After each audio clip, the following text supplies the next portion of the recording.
Okay. Well, good morning. Again, my name is Linda Parker, and I have been in the renewable energy industry since 1995. The renewable energy industry continues and always has faced numerous challenges. And it was my job and the job of our industry to see and to figure out how these challenges were viewed. We needed to say and find out who we were, and we needed to figure out and choose if we wanted to face these challenges as stepping stones or as obstacles. If we chose to see them as obstacles, then the challenges we faced would be viewed as problems. Problems that need to be overcome along with the negative connotations associated with problems. A great deal of wasted time and energy can be spent on focusing on a negative mindset. Mindsets like, we can't, we won't, we don't want to, or we shouldn't have to. Early on, and very fortunately for us as a new industry at the time, we were in Kern County. The renewable energy industry chose to see challenges as stepping stones, opportunities that we have encouraged along the way for us to use to step on so that we can achieve more, develop further, and ultimately actualize more of our Kern County renewable energy goals. Kern's abundance of natural resources, and that also includes renewable energies. And to be honest with you, I came here with my father, who was actually, it was in the 60s, for steam generation. So to hear Glasspoint's presentation was pretty familiar to me because he was the burners, blowers, and the steam generators at that particular time. But the one thing that I need to express, and I have been doing this for so long and never really have been able to express our gratitude to those people with the vision and the knowledge and the leadership to be able to be where we are at today from an industry perspective. And that thanks goes to our Kern County Board of Supervisors, all of them who have listened to dialogue from a number of projects, from a number of people, and we continue to move forward today in that direction. But we also, and everybody has done the same thing, we are also extremely grateful and thankful to Laureate. See, I even did it. And I even did it.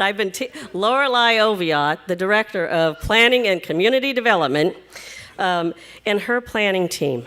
They have been absolutely fantastic. And I will tell you, it has not always been easy. We have butted heads.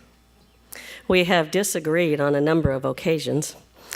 But we have always come to the same agreement that renewables are very important to Kern County. And so with that being said, Lorelei talked about our 10,000 megawatt goal.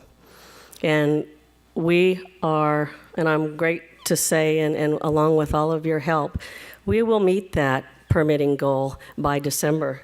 And we could never have done that without all of you. So before our panelists start, I would really like to really give Lorelei and the Board of Supervisors, and stand up, and your planning staff, stand up. I think everybody owes you a debt of gratitude in this room, not even just renewables, everyone.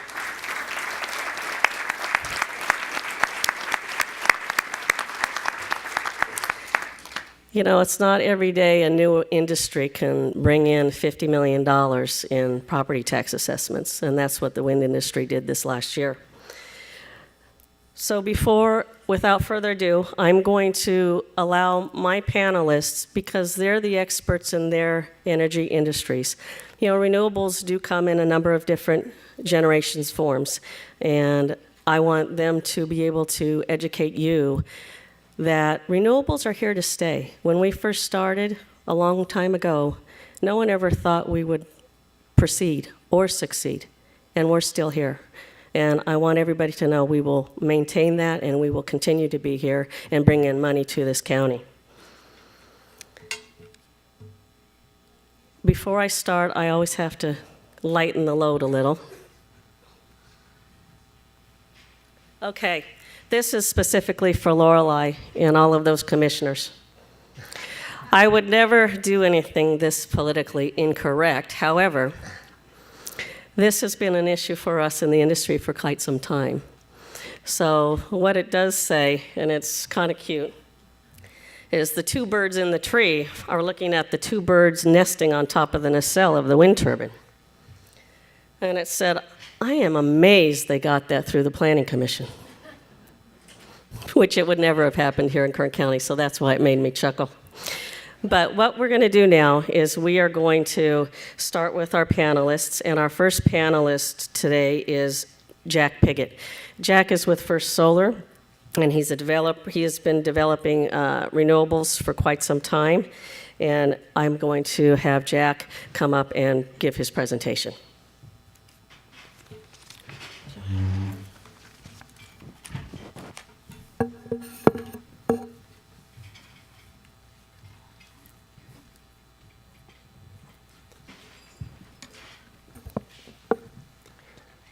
Well, good morning, everyone. Before I start, are you going to start this clock here so I don't run over? Okay, good. My name's Jack Pigott. I have been developing solar projects in California now for about 9 years. Before that, I did other types of projects, but my main focus of work has been in the Antelope Valley and Kern County, and I've been working here for about the last 7 years. First Solar, and to change the slides.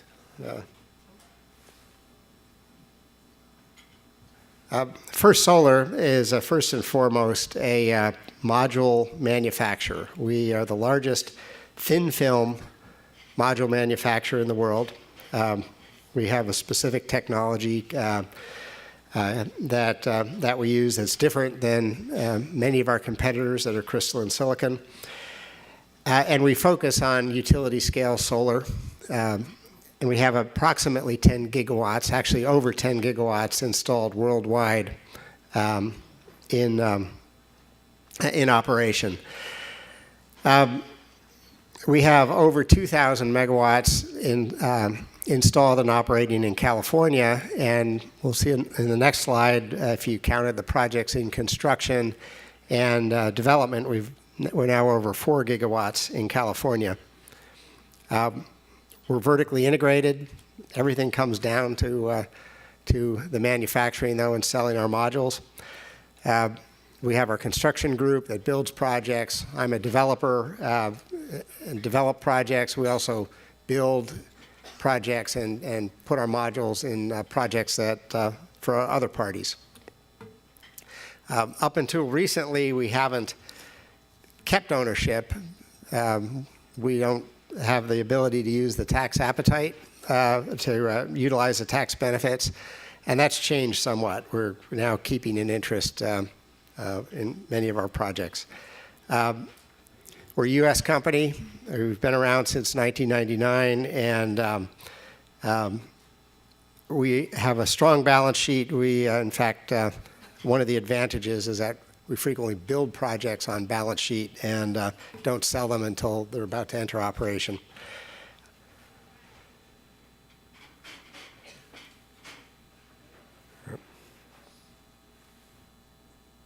Oh, wrong way. So this just shows where we are with module efficiency. When many of the projects that were first installed here were placed in service, it was around 1911. You'd kind of interpolate between the 2006 and 2013 number, but many of the modules were, say, 85 watts that were installed.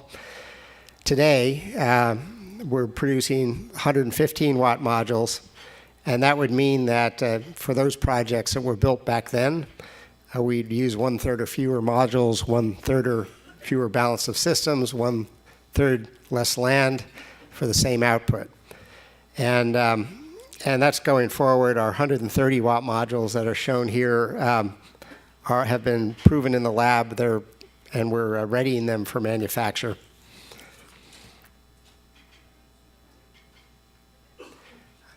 Here are projects in California. And these are projects that use our technology. They're not necessarily all ours. But you can see many in operation, and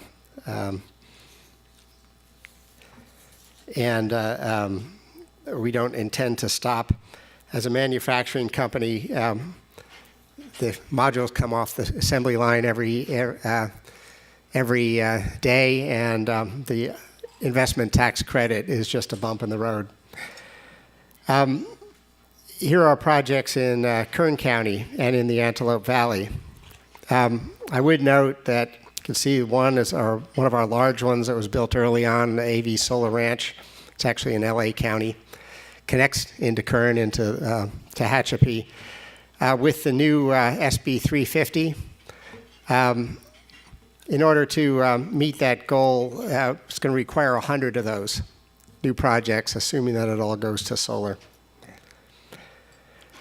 So Kern County has advantages: strong solar insulation, Tehachapi Renewable Transmission Project, which is one of the biggest upgraded transmission projects in the state, supportive government and regulatory policies, and available developable land.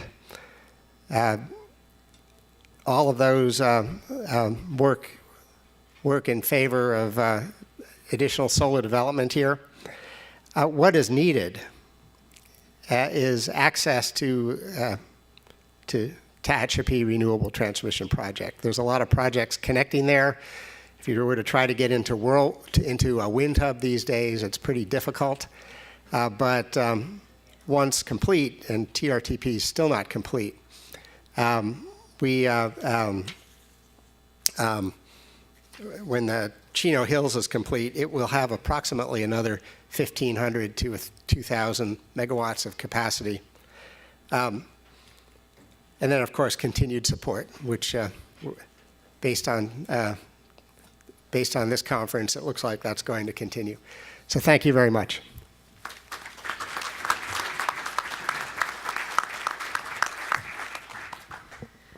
Just as a side note, the TRTP is scheduled to be completed by the end of next year. And also, it should be noted that SCE, for the first time ever this year, sent power up north. It has always gone down south, and that is because of the renewable energy generation in eastern Kern County. So that should be noted. Our next speaker is Oliver Macpherson, and he's the asset manager for Macpherson Energy. And what Oliver's going to talk to you about today is another form of renewable energy, and that is biomass. Oliver? All right, hi everyone. As you mentioned, I'm Oliver Macpherson. Happy to be here today to talk about biomass. Biomass is kind of like the forgotten child a little bit. I haven't heard anyone yet talk about biomass today, so I'm happy to, be up here and talk about it. So just a little introduction about who I am and who Macpherson Energy is. I'm sure you guys have heard of us here in Kern County. We've been here for 35 years, third generation, and we do about 400 oil wells in the Round Mountain field. But we don't stop there. Our vision is innovation. Being a small, privately held company has allowed us to branch out into renewables. One of them being biomass and another being solar that we're doing some studying on. Energy diversity. So more than 2 decades ago, Macpherson embarked on a new enterprise which focused on using produced water in power plants. As mentioned, water and energy coexist. They commingle a lot. Without water, you can't produce energy. Today, Mount Poso power plant, it used to be a coal plant, We converted it back in 2011 to run solely on biomass. Now we burn about 80 tons per hour of biomass in our boiler to produce about 50 megawatts of electricity to the grid. Just a little history of Mount Poso and where essentially we come from. So Macpherson had rights to the West Mount Poso oil field. Traditionally, we would steam that field for EOR purposes. However, in '78, Congress passed PURPA, which I'm sure you guys are familiar with. Before PURPA, public utilities, private companies cannot sell utilities. We saw an opportunity here once PURPA was passed to invest in cogeneration and in power plants. So we did that in 1987. We began construction to make beneficial use of produced water from our adjoining oil field, put it into a boiler to create electricity. And then 2009, our contract was up. So we had to look at ourselves, reevaluate, and see where we wanted to go. At that point, we partnered with Detroit Edison, who's a major utility based out of Ann Arbor, and we converted the plant from coal to biomass at a cost of about $50 million, which is pretty incredible. The transition from coal to biomass allowed Mount Poso to make the most of its regional resources while also maintaining and creating a lot of new jobs. So before biomass, we created an entire sub-industry of handling, grinding the fuel, and sending it to the plant. That accounts for a lot of jobs here in Kern County, not to mention the jobs that we have at the power plant and then out in the oil field as well. Mount Poso is now a producer of eligible renewables under, as we're all familiar, the 50% by 2030 renewable portfolio. That's something I'm very passionate about. To age some of you guys in the room, I'll be 40 years old in 2030. So that's going to be kind of my focus in my young career is meeting that portfolio standard and really focusing and emphasizing on branching out. So as I mentioned, we are now 100% woody biomass and do about 44 to 50 megawatts to the grid. So these are our resources. 80% of our biomass comes from agriculture, which is right here in Kern County. That comes from your tree trimmings, your ag waste, you name it. Whatever the ag industry doesn't want, they send to us. Another 20% is urban. That's your green trash cans in your backyard. That's your construction waste and stuff like that. All insourced from about 100 miles, so we don't, branch out. That's a costly measure. Here's a little flow chart of the operations. I'll highlight first one, that's our fuel input. Like I said, we get about 80 tons per hour around the clock, 24/7. We then stack it in a reclaimer, and then we get our oil from the produced fields. We have about 12 wells out there that do about 20 to 40,000 barrels of water a day, and about 40 barrels of oil a day. We skim off the oil, and then we send the water to our boiler for boiler temperature maintenance, ultimately to create steam. However, we don't stop there. Obviously, the steam turns the turbine and creates electricity. But the steam is also sent back to the oil field for oil field operations. So we really maximize what we have out there and put it to good use. So why biomass? Unlike wind and solar, biomass is 24/7, 365. It's always out there. It's always viable, especially here in San Joaquin Valley, because we have a lot of biomass. We have a lot of ag, and we have a lot of people that are chomping at the bit to give us their ag waste. So, as I mentioned, it makes favorable use of the relationship between ag and oil here, and utilizes 40 dry tons an hour, diverts about 180,000 tons of wood annually from landfills. If we would just allow that wood to be in the landfills, it's mostly organic material. It would decompose into methane, which is a very strong greenhouse gas, it is arguably stronger than CO2.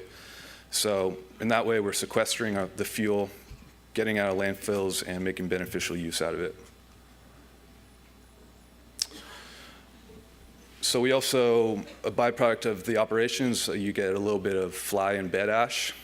So we also don't stop there. We we use that fly and bed ash and use it as tank bottoms for local farmers here in the Kern County.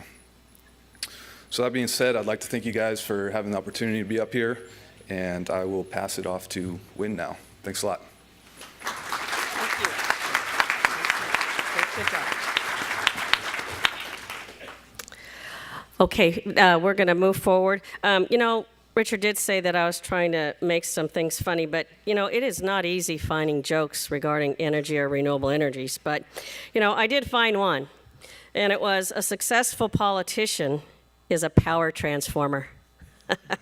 Now, I thought that was kind of cute. Or you got, give me a home where the electric buffalo roam, and I'll show you an ohm on the range. So, okay, there's the engineers here. All right. So what we're going to do is we're going to move on to wind. And Don Vawter is here with Terra-Gen. And Don has been in the industry, the energy industry, for quite some time. And actually, I found out last night he graduated from North High. So that was pretty interesting since I've been here since dirt. So anyway, here's Don, and we'll let him come up and share wind and let you know how much we've accomplished in the short period of time that we've been here.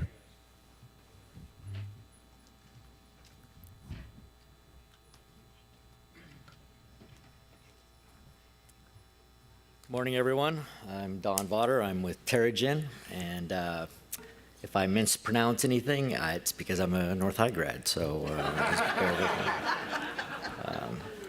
Okay, I'm, like I said, with Terra-Gen. Terra-Gen was formed in 2007 as a renewable development company focused on the U.S., and we were not focused on any given technology. We got into more than one, but here in Kern County, we are known primarily for our success in wind development. We are currently owned by Energy Capital Group, a $13 billion private equity fund that helps Terra-Gen be strong, have a strong financial backing. Currently, we have an ownership and operating portfolio of about 1,000 megawatts. About half of that is wind, and the lion's share of that is located here in Kern County. We have almost another 400 megawatts of geothermal in operation and about 90 megawatts of solar. We have an operation and maintenance group that is located, its central location is in Mojave, where we do operation and maintenance services for about 2,100 megawatts worth of renewables. Our portfolio, of course, and plus about another 1,100 megawatts of wind assets that are relatively new, and all of those are located here in Kern County. And I'll finally do that.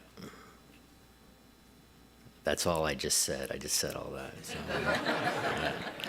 Okay. We are the developers of the Alta Wind Energy Center. It's North America's largest wind energy project. And to date, we have built out 1,546 megawatts of that project. That's 11 different wind projects. We raised over $3 billion of financing and capital to make that happen. All of that, again, in Kern County. If you go to Mojave and you look to the west and you see all of those big, very large windmills, we installed all of those, about 550 of them in all. It was a long construction period, over 4 years, where we had 200 to 300 construction jobs working at all times, and now that all those projects are built and operationalized between direct and indirect jobs, we've added about 2,400 jobs to the local economy.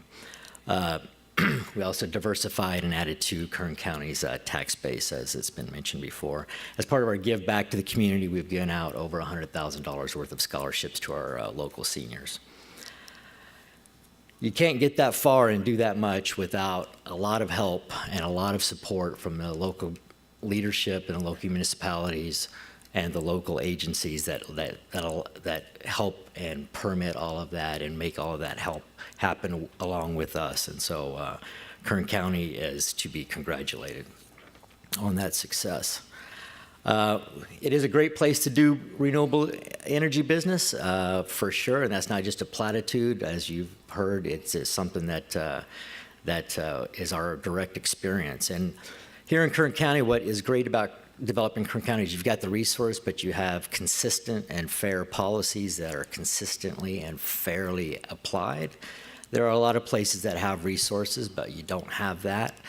That kind of consistent application of policy, which makes investing and putting any capital at risk ahead of time very difficult to do, a very risky proposition. But here in Kern County, we can wear those kinds of risks because we understand how we're going to get treated. We're going to get treated fairly. We're going to get we're going to get a voice. We're going to get a dialogue with the right people. And that makes all the difference, because if you can get a little bit out in front, that's often the difference between a project coming to fruition and a project dying on the vine, because time is the enemy of all projects. So, we get knowledgeable people to work with in Kern County. They get their product out in a timely manner. It's transparent, and we're treated tough but fair, and what more as a developer can you ask for than that? So we're glad to be here. Looking to the future, as was mentioned before, the SB 350 is increasing demand, and that's a very good thing. And where we stand today to where we need to be, that's basically adding 1.7 Alta wind energy centers per year from now until 2030 across the state. That's a big task. And Kern County is poised to get, again, more than their fair share of that development built within its borders. There are some headwinds. It is likely that the CAISO will expand in the next 4 to 5 years to include most of Oregon and most of Nevada. That's my opinion and the opinion of a lot of other people. Renewable projects that are built in the new expanded CAISO region will likely be treated or regulatorily counted as an in-state, the equivalent of an in-state renewable project. So what you'll have is counties in these other states that will be now competing with Kern County. They'll have good resources, sometimes cheaper land, sometimes easier permitting. So while the demand is going up for Kern County, so is the competition. But we're glad to be here. We're still focused on Kern County development. We are actively developing projects as we speak in Kern County. The federal tax incentives are expiring. That is going to definitely slow things down a little bit if they actually do expire without an extension. On the other hand, the cost curves for wind and solar are coming down sharply, which will allow, at least in the not too distant future, perhaps solar and wind being competitive without the incentive. So that is something that is sort of counteracting potentially expiring production tax credits. As far as wind goes, there aren't that many great spots left in California. Most of the low-hanging fruit has been picked. On the other hand, there are a lot of old assets, 15 to 20 years old, that are in good windy locations that are in prime position to be repowered, and Kern County has more than its fair share of those. Of course, those turbines will be large. They will be unpopular with the folks that live nearby them, and there will be some environmental resistance, but where we can all come together, those sites will get redeveloped. So we're looking forward to for doing that, and overall, Terra-Gen is bullish Kern County and California and renewables, and we thank you for the opportunity to share. Thanks.